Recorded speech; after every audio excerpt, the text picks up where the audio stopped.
Então, a gente vai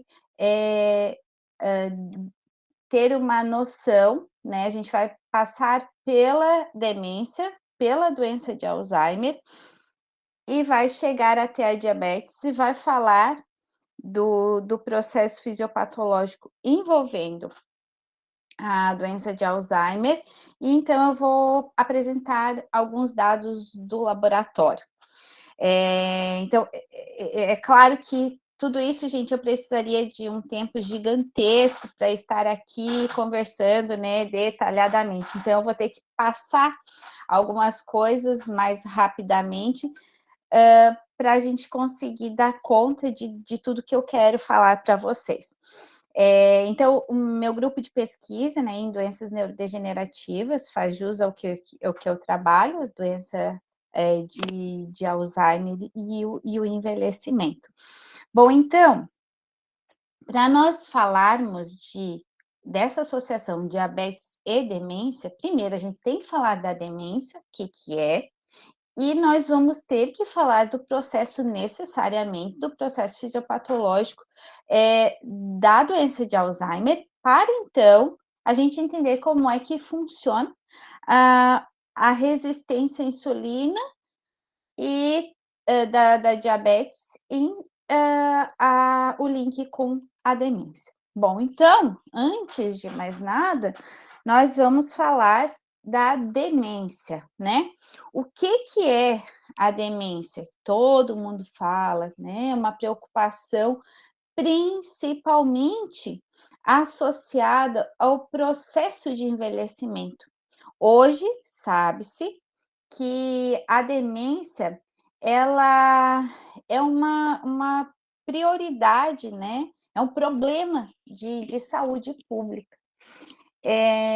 Porque com o aumento, da expectativa de vida, nós estamos aumentando um risco maior para a demência. O que é demência? Tem alguns sintomas que caracterizam ela.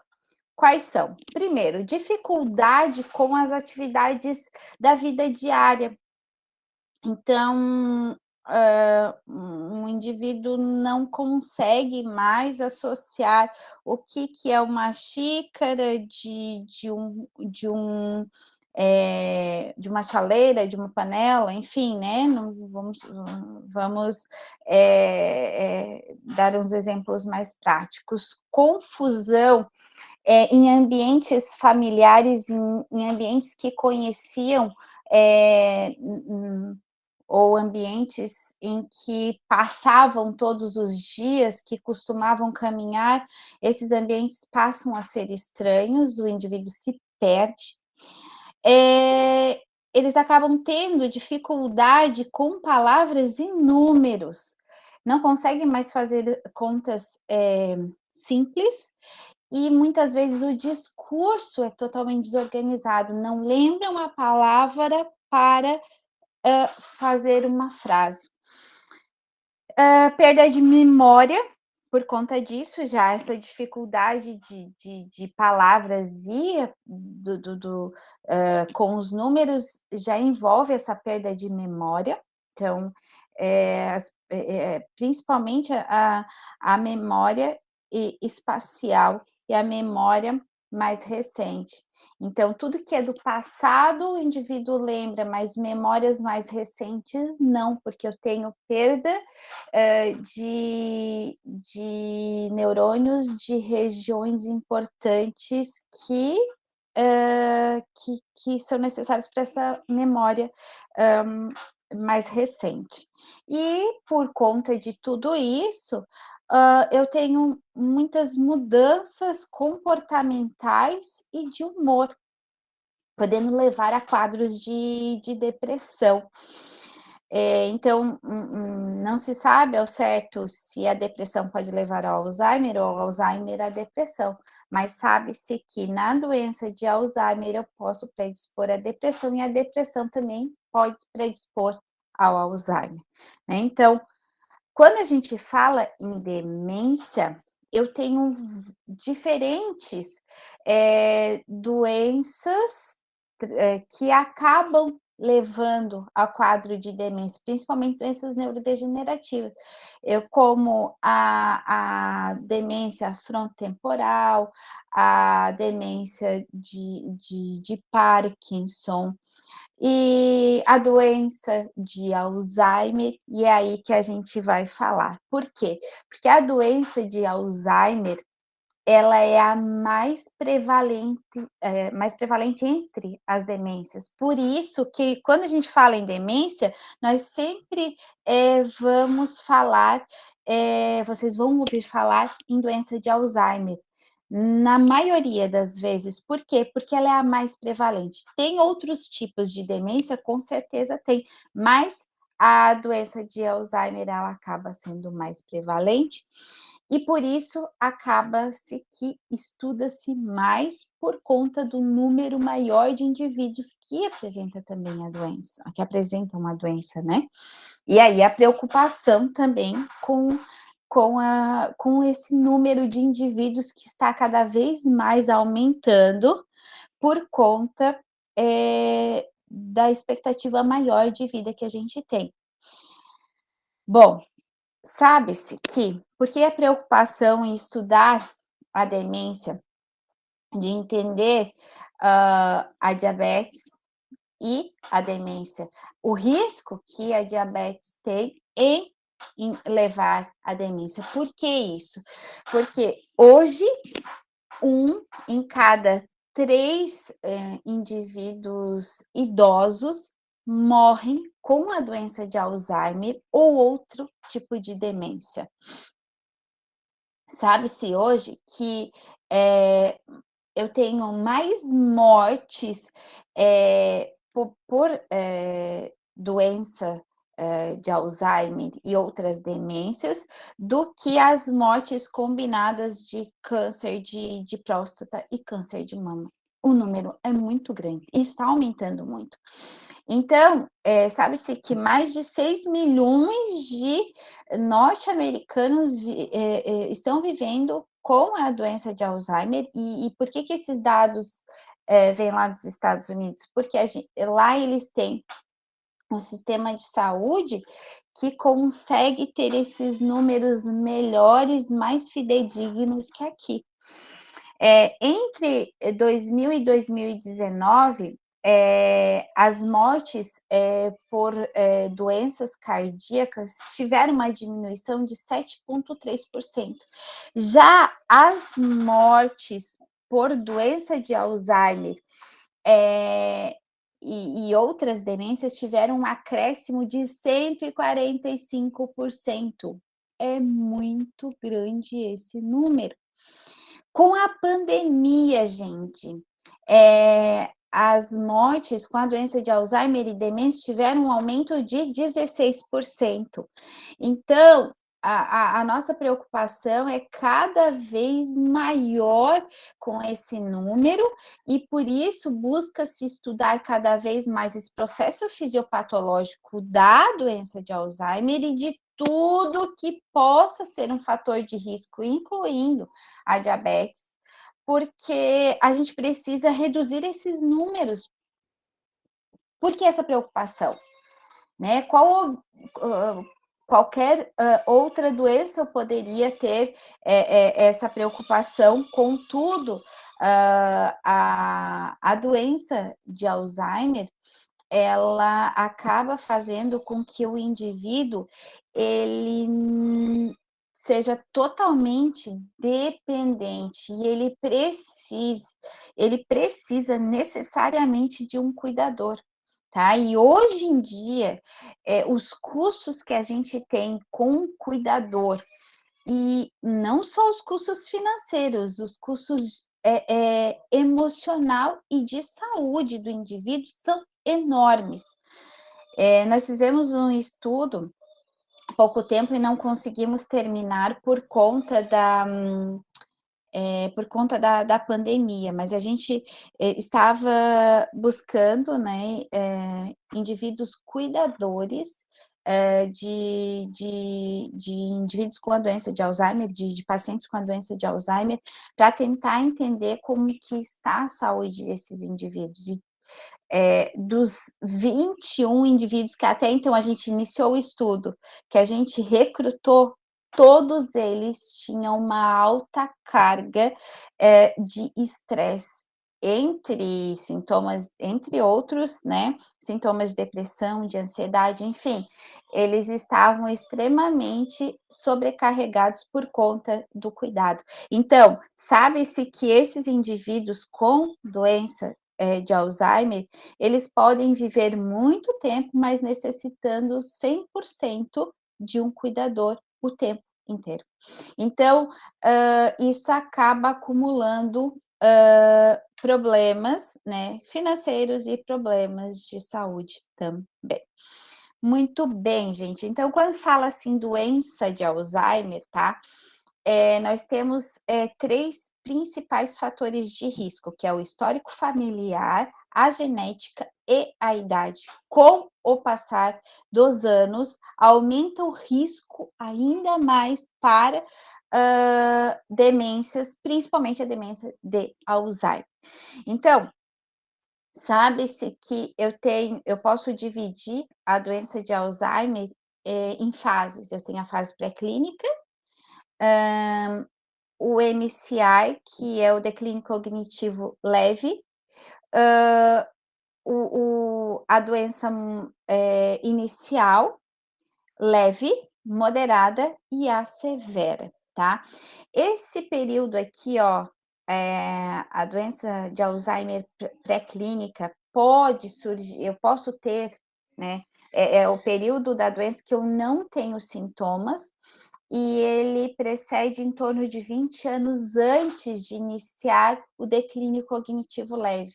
O que é o declínio cognitivo leve? É quando o indivíduo ele tenha um declínio, da memória, uma perda de memória, é pequeno, só que essa perda de memória ela não vai interferir nas atividades da vida diária, tá? Só que esse período anterior a isso, ele sem sintomas e pode inclusive, ali, ter indivíduos com a diabetes, por exemplo, que está precedendo, que está alterando já, através dos processos fisiopatológicos da diabetes, está levando então, a essa predisposição para o declínio cognitivo leve e na sequência, então, as diferentes fases da doença de Alzheimer. Então, isso é uma preocupação, justamente por conta de que a diabetes pode ser, então, um fator de risco grande, enorme para o início, né, da doença de Alzheimer, e esse início silencioso, e aí, posteriormente, com outros fatores de risco associados, principalmente o envelhecimento, o desencadeamento da doença propriamente dita. Então, o que é a doença de Alzheimer enquanto doença, né, para a gente estar entendendo a diabetes? Bom, eu tenho, uma atrofia do córtex, uma dilatação dos ventrículos. Se eu estou atrofiando, se eu estou perdendo a massa do córtex, os ventrículos, eles vão aumentar, né, e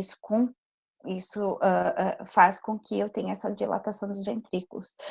Hã, eu posso ter, então, posso não, eu tenho a formação, da placa beta-amiloide e a formação dos emaranhados neurofibrilares, que eu já vou explicar isso para vocês, que é importantíssimo vocês entenderem, para daí entender o que a diabetes faz, tá? Isso vai levar ao prejuízo cognitivo, que é a perda de memória, dificuldade em aprender novas tarefas, de reter novas memórias e mudanças comportamentais, agressividade, ansiedade, alucinação, alteração do sono e assim por diante. Muito bem, então como é que se dá esse processamento, da proteína precursora amiloide? Para que primeiramente, antes de mais nada, para a formação dessa placa beta-amiloide que eu estou mostrando aqui para vocês, o que que é a placa beta-amiloide?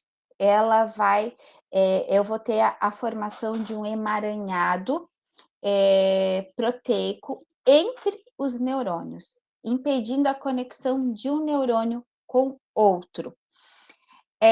Como é que vai ser formado essa placa beta-amiloide?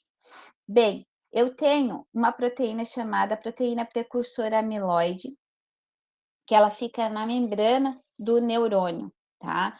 Ela é uma proteína transmembrana que ultrapassa, né, a membrana de um lado para o outro do neurônio, e ela pode ser processada, ela é processada no nosso cérebro normal, tá?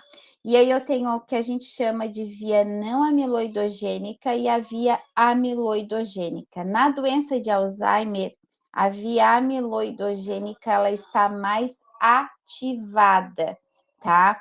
Então isso vai fazer com que eu vá formar maior número de peptídeo beta-amiloide que se agrega muito, tá? Porque ele é hidrofóbico e vai, então, como é um peptídeo hidrofóbico, ele vai ser liberado para fora do neurônio, ele vai ficar formando uma placa entre um neurônio e outro, porque eu vou ter muitos peptídeos sendo liberados do neurônio. Como é que acontece isso? Eu tenho proteínas chamadas de secretases, tá? Na via não amiloidogênica, que seria a via protetora, eu tenho, então, a alfa, tá? E a gama secretase, que vão clivar essa proteína precursora amiloide, formando, então, peptídeos que não se agregam, peptídeos hidrofílicos. Já quando a beta-secretase e a gama-secretase clivam essa proteína precursora amiloide, eu vou formar o peptídeo beta-amiloide, que pode ser, né, do tamanho 1,40, 1,42, enfim, né? Eles acabam, como eles têm essa característica hidrofóbica, eles acabam se agregando, tá? Formando, então, esses oligômeros e formando, consequentemente, a placa senil, que ela vai ficar entre os neurônios. E isso acontece normalmente, gente, tá? Tanto a via não amiloidogênica como a via amiloidogênica. Contudo, em um indivíduo com a doença de Alzheimer, essa via é mais ativada, tá? Formando mais placas beta-amiloide.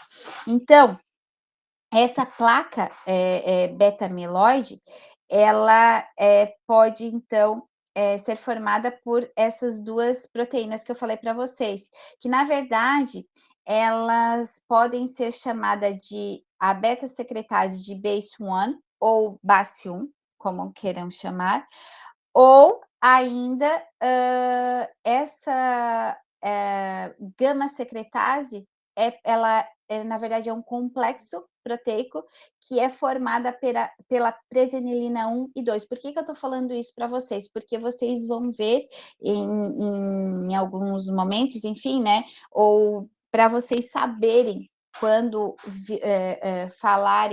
quando falarmos em mutação no gene da presenilina ou da BACE, pode predispor à doença de Alzheimer, por conta, tá, de que a gama secretase, ela é um complexo formado por essas proteínas. E a gama secretase e a beta secretase, ela pode ser é um complexo também, pode ser chamado de BACE1, tá? Muito bem, então aqui, ó, mostrando para vocês, tá, o que eu estava falando até agora, eu tenho a clivagem, tá, da proteína precursora amiloide, formando, então, esses agregados, os oligômeros, que vão formar a placa beta-amiloide que fica fora dos, neurônios, tá? Impedindo a conexão de um neurônio com o outro. Também, além da agregação,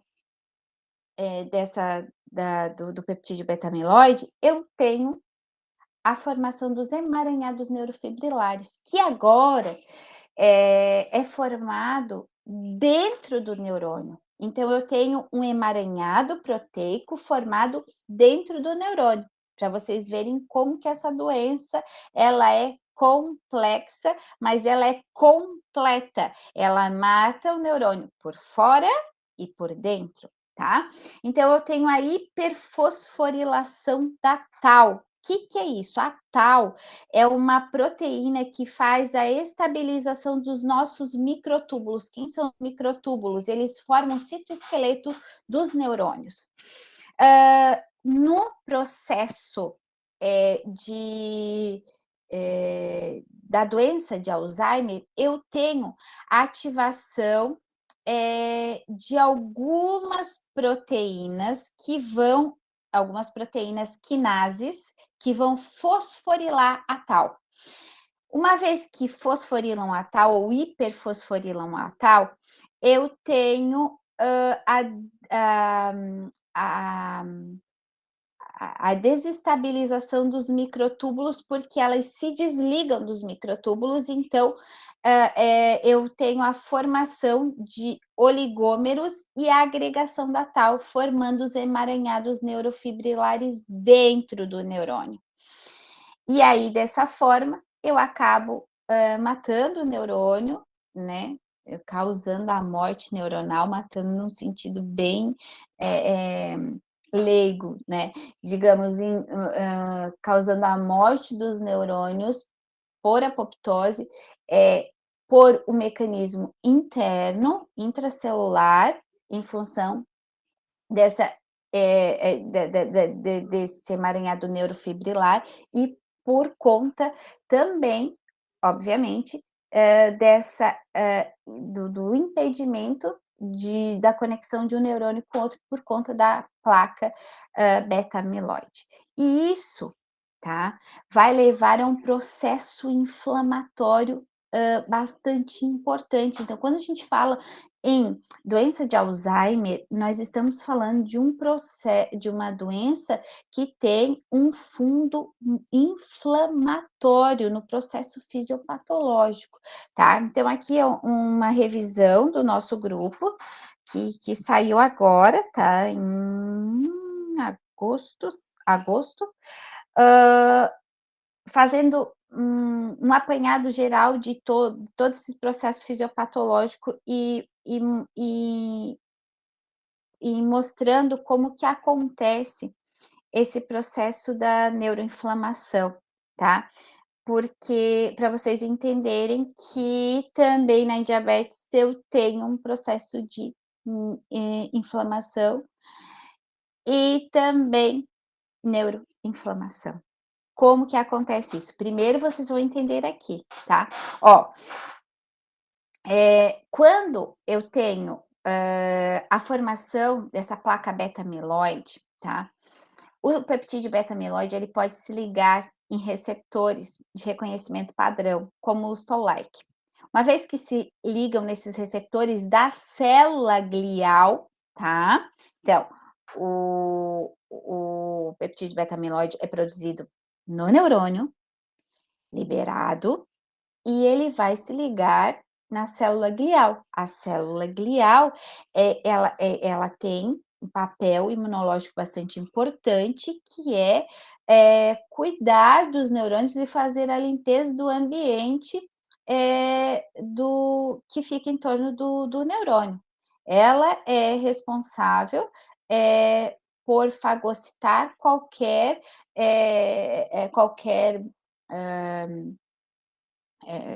microorganismo patogênico ou substância que possa caracterizar um dano para o tecido neuronal. Então, o peptídeo beta-amiloide, como acaba sendo uma substância que causa um dano na é uma proteína que causa um dano no tecido neuronal, vai se ligar aqui nesse receptor Toll-like e vai ativar uma cascata de sinalização. Nesse caso aqui, inflamatório, ativando o NF-κB, que é um fator de transcrição, que vai estimular a transcrição de algumas proteínas, entre elas o NLRP3. Essa proteína, ela vai oligomerizar e formar, então, um complexo juntamente com uma proteína, que a gente chama adaptadora, juntamente com a caspase e formar o que a gente chama de inflamassoma. Esse inflamassoma, ele vai maturar a interleucina 1 beta e a interleucina 18, entre outras interleucinas. Liberando essas interleucinas, esses mediadores pró-inflamatórios para o meio extracelular, fora da glia e no espaço entre o neurônio e a glia, aumentando, levando a um processo inflamatório, tá?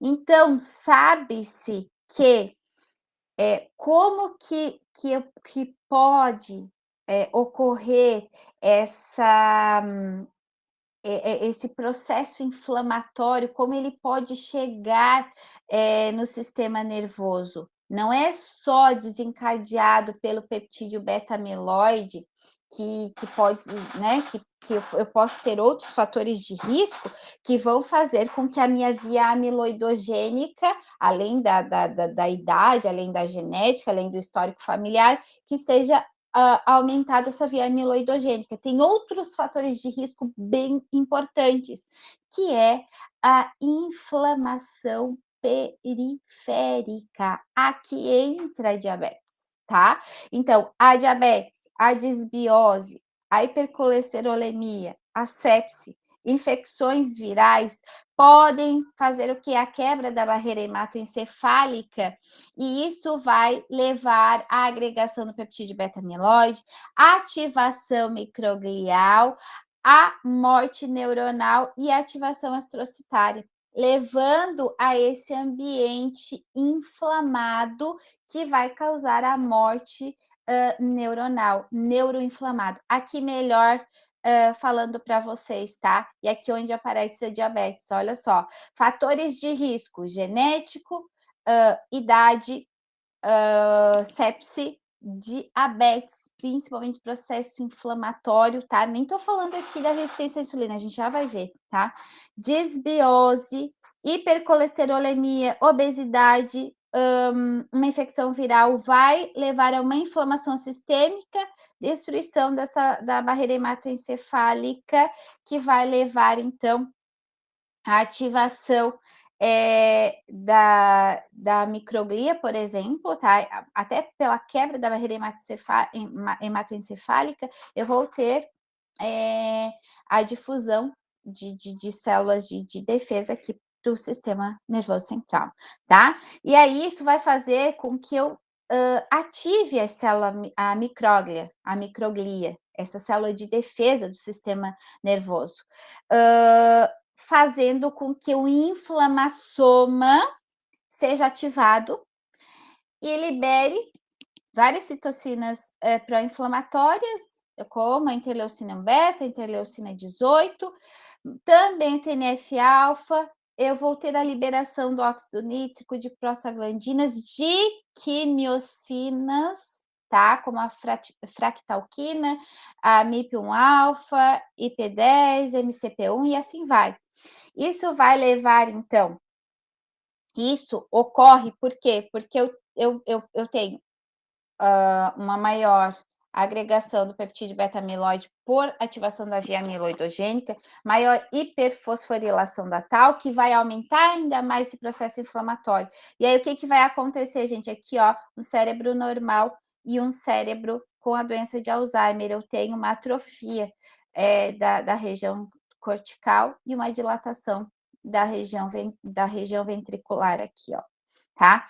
Isso está causando morte neuronal perda de memória, mudanças do humor, da personalidade, levando à demência, que aqui tá sendo representado por essa borracha, ou seja, parte do cérebro, né, da memória foi apagada. E isso leva anos para acontecer. Antes de aparecer esses sintomas aqui, mais ou menos 20 anos, tá?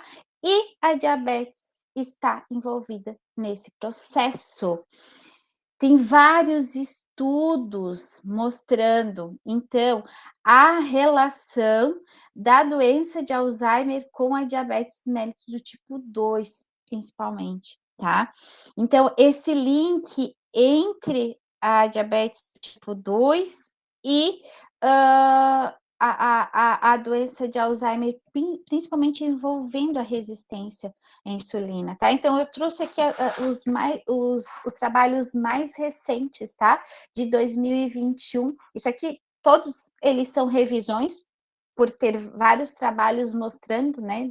Tendo estudos mostrando a relação, então, incluindo fármacos como aqui é um exemplo da liraglutida, mas tem a metformina também, atuando na proteção contra a doença de Alzheimer.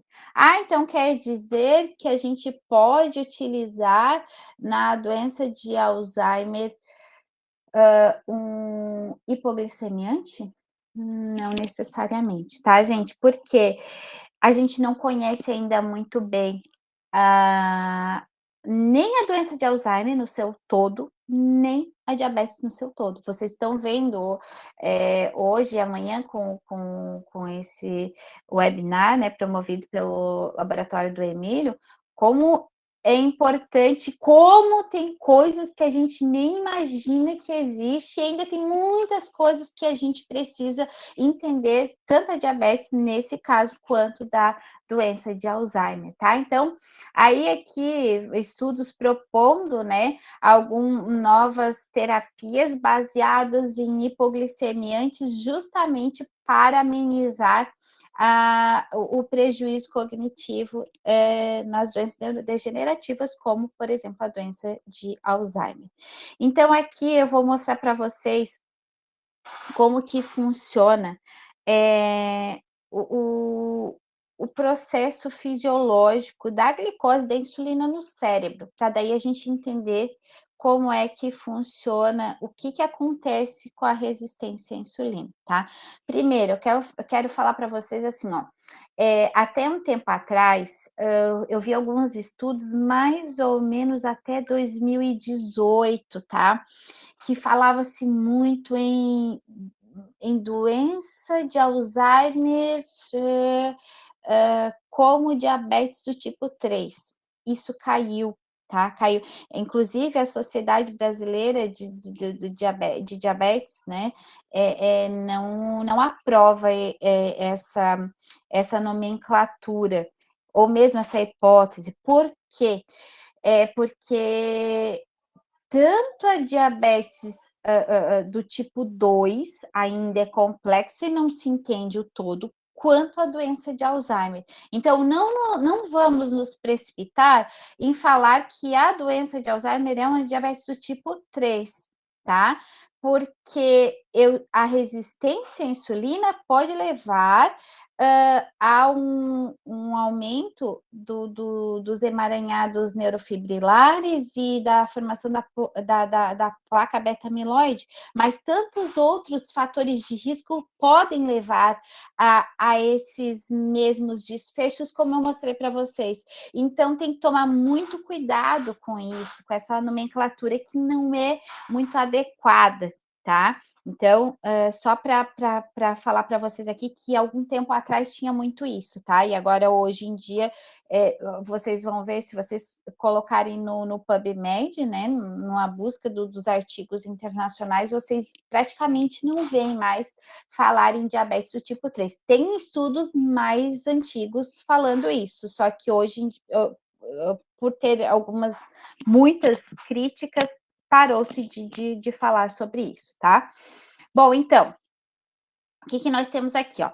Barreira hematoencefálica, Nós temos, o transportador de glicose, tá?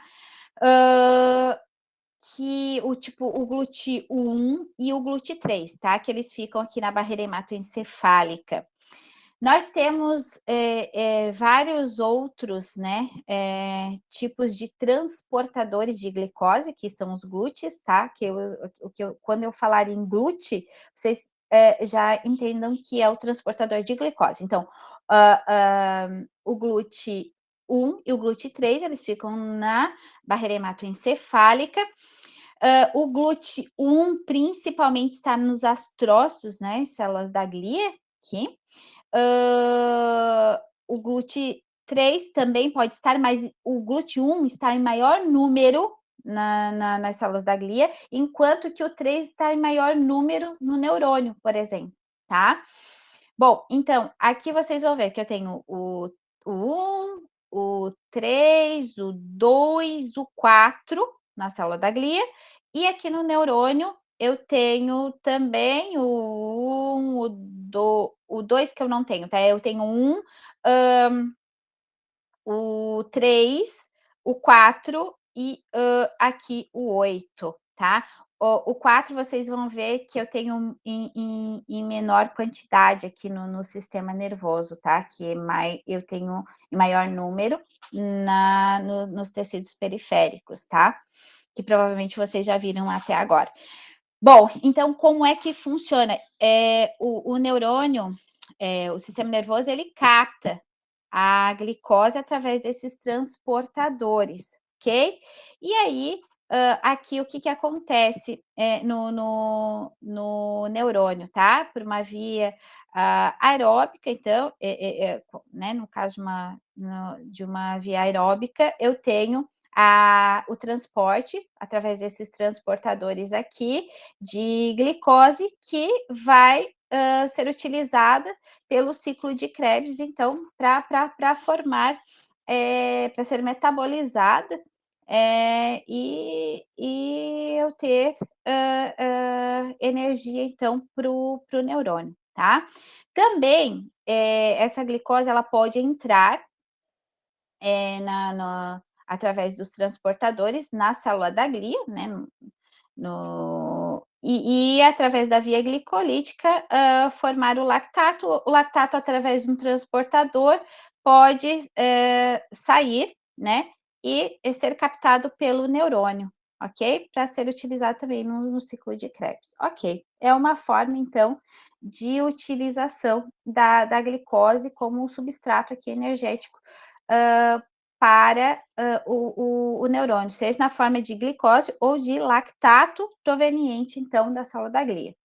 Uma outra forma também é a utilização de insulina, tá? A insulina também acaba aqui tendo um transportador, tá? Que vai fazer com que, de acordo com a insulina que eu tiver disponível no sistema periférico, vai entrar através da barreira hematoencefálica aqui e se ligar no seu receptor tirosina sinase. Aqui ele vai ser autofosforilado, ativado, e vai ativar, fosforilar o IRS1, substrato do receptor de insulina. E aí eu vou ativar a via das MAP-K, das MAP quinases, então aqui, ó, as proteínas GRB2, SOS, RAS, RAF, MEC, ERK, e aí eu tenho então a translocação da ERK para o núcleo e o estímulo da transcrição de genes que vão codificar proteínas para o crescimento celular e a proliferação. Assim como eu tenho a outra via sendo ativada, que é a via da PI3K, AKT, mTOR e também crescimento e proliferação celular. Então, é dessa forma que a insulina e a glicose participam aqui do metabolismo neuronal. Muito bem. O que que acontece quando eu tenho resistência à insulina? No caso de resistência à insulina, eu tenho alteração da sinalização da insulina, disfunção dos receptores de glicose, perdão, dos transportadores de glicose, alteração mitocondrial e estresse oxidativo. Como que acontece isso? A resistência à insulina, essa resistência à insulina periférica, tá? Vocês vão ver que isso vai se traduzir para o sistema nervoso.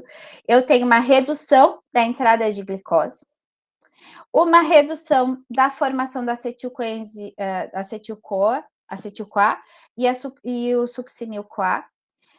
Esses vão ser substratos para a formação da acetilcolina, então vou diminuir a acetilcolina, que é o neurotransmissor, que vai ser diminuído na transmissão sináptica, principalmente a acetilcolina, que é importante para a formação de memória. Além disso, eu vou ter essa resistência à insulina vai levar a uma deficiência das vias da GSK, PI3, da MAP quinase. Como assim? Porque eu vou aumentar, isso vai contribuir para o aumento dos níveis do peptídeo beta-amiloide, que vai aumentar a ativação da GSK3, que é uma enzima quinase, tá? Glicogênio sintase quinase. Eu vou aumentar a enzima que degrada a insulina, vou aumentar a via da PEI, vou alterar a via da PI3K e da MAP quinase, levando uma hiperfosforilação da tal, que é aquilo que eu já falei, eu expliquei para vocês na doença de Alzheimer, causando os emaranhados neurofibrilares. Também, tá? Eu vou ter uma redução da expressão do GLUT3 e do GLUT1, que vai sofrer, então, um hipometabolismo da glicose no meu sistema nervoso, uma síntese das hexaminas, que vai reduzir uma glicação, tá? Um tipo de glicação que na verdade, seria uma forma de modificação pós-transducional, tá? No caso, para reduzir a hiperfosforilação da tal, que seria uma forma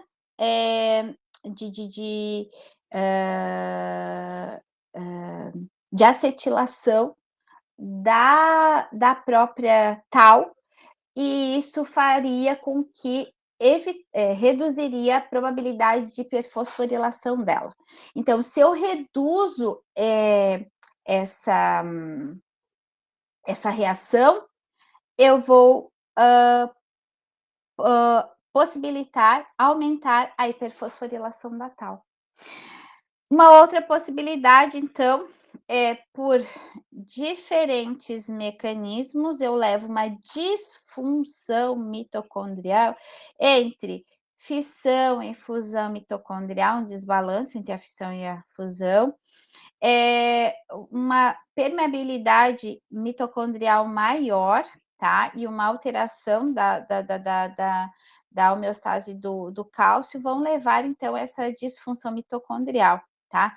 Bem como uma alteração da fosforilação oxidativa. E isso vai levar a esse hipometabolismo da glicose, que vai levar ao estresse oxidativo, e aqui, ó, até eu esqueci de falar, tá? Uma disfunção, o citocromo C, ele vai ter uma alteração, porque eu vou ter uma alteração da permeabilidade, então, dessa mitocôndria, e uma disfunção do citocromo C, né? Que vai levar a uma alteração da fosforilação oxidativa, levando a um hipometabolismo da glicose, levando ao estresse oxidativo. Esse estresse oxidativo, ele vai levar à formação de espécies reativas de oxigênio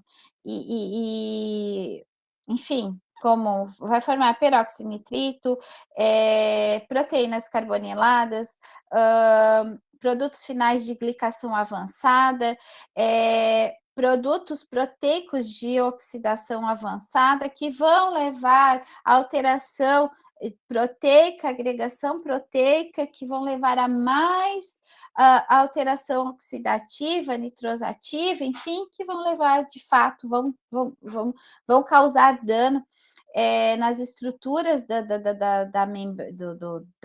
do neurônio, né? E na própria membrana, levando ao estresse oxidativo e morte, então, desse neurônio. Então, aqui, só para mostrar para vocês, tem vários estudos mostrando, tá? Fazendo o link da diabetes do tipo 2 com a doença de Alzheimer. Então, por exemplo, aqui uma meta-análise com 28 estudos observacionais mostrando que há um risco de 56% do indivíduo desenvolver a doença de Alzheimer daqueles que têm diabetes, tá? Diabetes. Também foi visto também um estudo prospectivo que avaliou a associação entre o estado, né, de tolerância à glicose e o desenvolvimento de doenças neurocognitivas em 1.017 indivíduos com 60 anos ou mais. E foi observado que a incidência de doença de Alzheimer foi significativamente maior em indivíduos com a doença, com a diabetes mellitus do tipo 2. E assim por diante, tá? Até que aqui eu trago, isso aqui são vários estudos mostrando essa relação, tá? Aqui eu trago outros estudos, vários estudos, mostrando, seja estudo clínico ou seja estudo pré-clínico, mostrando então que o tratamento, ou seja com insulina, ou com metformina, ou com liraglutida, que são fármacos para a diabetes, que têm um efeito tanto em humano quanto em animais, um efeito protetor, tá? Muito bem, gente, mas então como é que funciona isso? O que está acontecendo aí, tá? Como que funciona essa via para justificar o dano no caso de resistência à insulina? De novo, tá? De uma forma mais fácil de entender, talvez, tá? Ó, no cérebro, tá? Eu tenho a insulina que se liga ao seu receptor e desencadeia uma via de sinalização que vai culminar, tá? Na ativação da mTOR, que estimula a síntese proteica, né, e metabolismo, a ativação da AKT, que inativa a GSK3. A GSK3, ela é uma das quinases que fosforila a tal e que estimula a formação dos emaranhados neurofibrilares. Então, na via da insulina, no cérebro saudável, eu tenho a inativação da GSK3, ela está diminuída, e por isso que eu tenho redução da hiperfosforilação da tal, tá? E aí a KT é importante enfim, memória, plasticidade sináptica, aprendizado, sobrevivência neuronal, diferenciação, crescimento celular, enfim, estimula a óxido nítrico, sintase endotelial, estimula a transcrição desse fator de transcrição FOXO, enfim, tá? A via das MAP, lembrando, ó, formação de memória e expressão gênica. Muito bem. No caso de resistência à insulina, eu já vou ter uma diminuição da ligação da insulina ao seu receptor. O receptor ele não vai se autofosforilar, não vai fosforilar o ERS2, não vai ativar PI3, que não vai ativar KT, que não vai ativar mTOR, reduzindo a síntese proteica e o metabolismo, ativando a GSK, aumentando a fosforilação da tal, aumentando os emaranhados neurofibrilares e levando à demência, tá? Vai impedir aqui, gente, ó, essa via das MAP quinases, diminuindo a expressão gênica, diminuindo a formação de memória, diminuindo o GLUT1 e o GLUT3, lembram que fazem com que a glicose possa chegar no sistema nervoso, vai diminuir, então, a diferenciação, o crescimento celular, o aprendizado, a plasticidade, a memória e assim por diante. Ainda, tá? A resistência à insulina, então, vai causar essa disfunção mitocondrial, aumentando as espécies reativas de oxigênio, aumentando o estresse oxidativo, diminuindo a produção de ATP, diminuindo a produção de BDNF, diminuindo os espinhos dendríticos, elevando os níveis de citocinas e elevando a ativação microglial, aumentando ou consequentemente levando ao que a gente chama de déficit cognitivo. Muito bem, gente. E aí, o que eu tenho de fármacos para a doença de Alzheimer rapidamente, tá? Hoje em dia, tá? Os aprovados. Inibidores da acetilcolinesterase, donepezil, rivastigmina e galantamina, para aumentar a acetilcolina na fenda sináptica, tá? Porque a acetilcolina é importante para a formação da memória e é um dos domínios cognitivos reduzidos na doença de Alzheimer.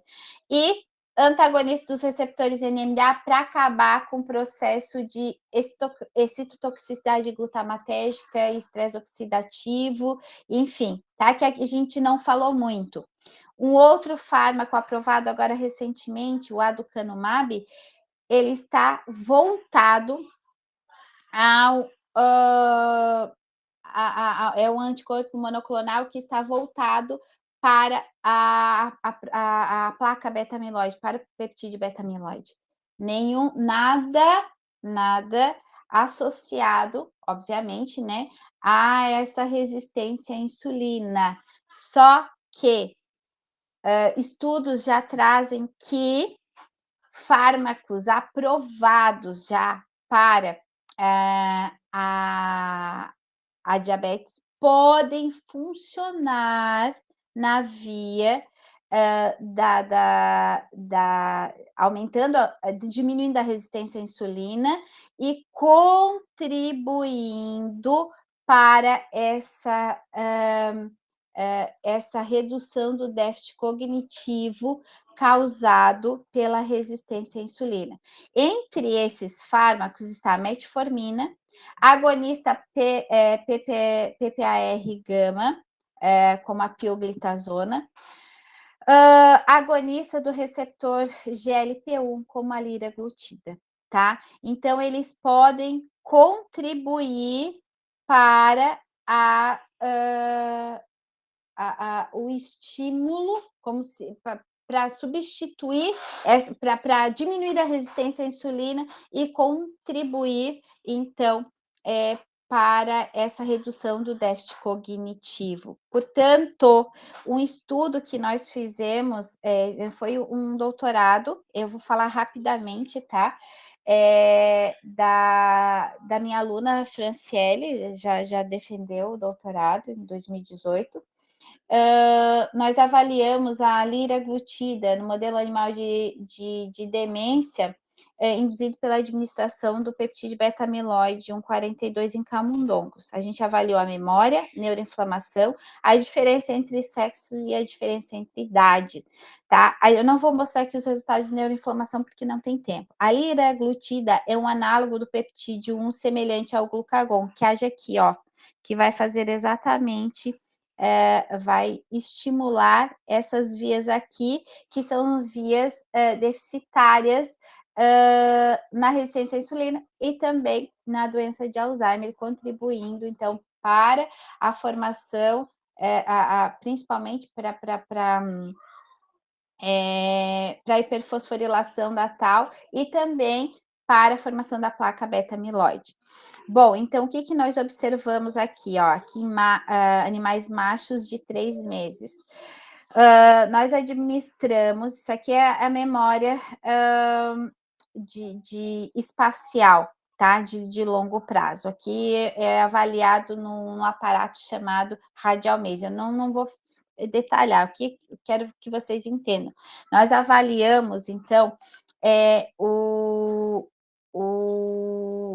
a proteção, a possível proteção que a liraglutida poderia ter nesse modelo de demência induzida pelo peptídeo beta-amiloide, que forma a placa beta-amiloide. Esse modelo, ele causa dano, ele causa uma redução no aprendizado, tá?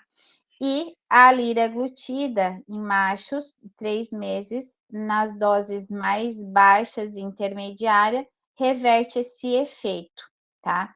Em fêmeas, da mesma forma, o peptídeo ele causa mais dano e a liraglutida nas doses intermediária e mais alta, tá?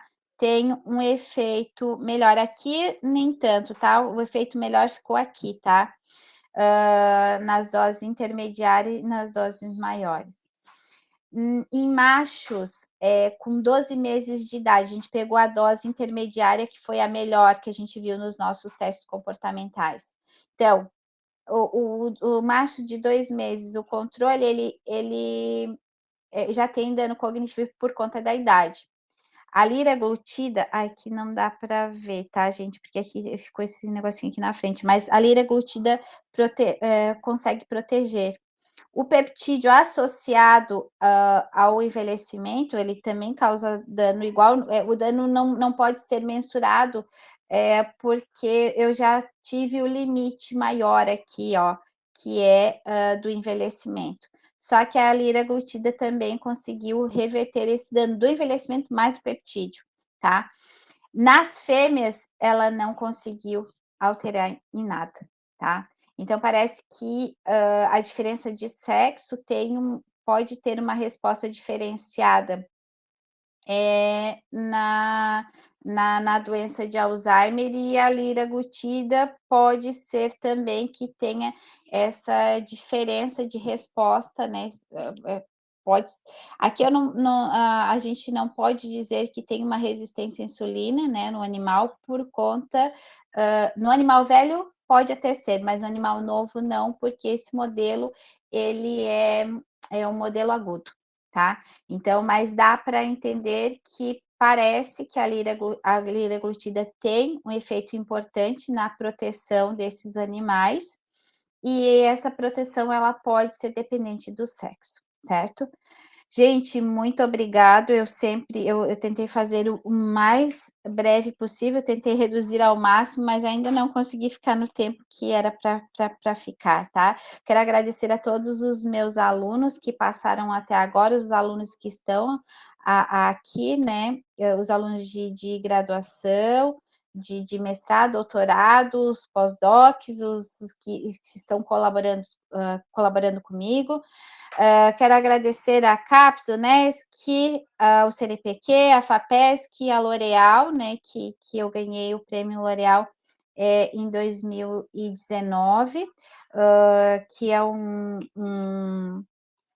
prêmio bastante importante para a mulher na ciência e que faz, né, o reconhecimento do nosso trabalho nesses dias tão difíceis. Muito obrigada, foi um prazer estar aqui e agora fico à disposição de vocês.